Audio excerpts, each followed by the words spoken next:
Hyrox Osaka dah habis. Sekarang kita training untuk Hyrox Singapore pula. Hyrox Singapore akan diadakan pada 3, 4 dan 5 hari bulan April. So masa lagi 2 bulan, kalau korang nak prep untuk Hyrox Singapore, saya galakkan. If you guys nak register, korang boleh terus pergi hyrox.com dan register je. Tapi kalau korang tak sabar, kita ada another Hyrox lagi dekat Bangkok yang saya hari raya yang kedua nanti. Tapi korang kena ingat, bulan puasa, kalau korang sanggup boleh, kalau korang tak sabar, saya galakkan sebenarnya. Kalau nak tunggu Hyrox Nation ni boleh, tapi takut mungkin korang rasa bersemangat sekarang lepas tengok video-video saya kan. Saya galakkan korang join. Sebenarnya Hyrox ada di mana-mana. Setiap minggu ada Hyrox, cuma berlainan negara.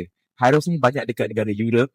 Asia ni baru nak naik. Ini membuatkan lebih banyak gym yang akan adakan training-training untuk Hyrox. Dan saya terima banyak orang komen kata dekat Hyrox ni, masanya kalau punya gym tak ada.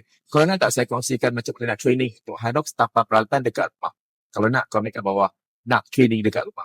Dan yang paling bagusnya guys, kalau korang tanya saya spesifik cara training untuk Hyrox, saya galakkan training lebih banyak berlari. Sebab Hyrox is a fitness race. So fitness race, berlari lebih banyak.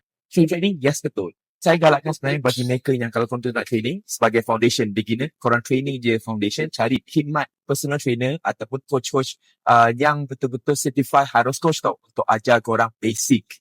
Kalau korang dah biasa pergi korang berlari ataupun korang dah biasa weightlifting, mungkin korang, aku nak pergi lebih jauh, korang bolehlah training dengan atlet. Sebab banyak je atlet yang bukan certified tapi mereka ada buat kelas, tak ada masalah. Tapi ini specifically mereka yang ada asas. Yang tak ada asas, saya galakkan korang cari certified Hyrox coach. Training lebih banyak untuk Hyrox sebab saya cakap jujur, sebenarnya ni bagus untuk semua orang. It's really good. Tak kisahlah korang punya kepanjangan level macam mana, beginner ke apa-apa, it's really good for you guys. At least, dia boleh bantu korang untuk exhale lagi korang punya fitness level daripada korang bersenam tanpa tujuan. This is really good for you guys. Dan doakan Hyrox Singapore saya, kita target new PB lagi. InsyaAllah.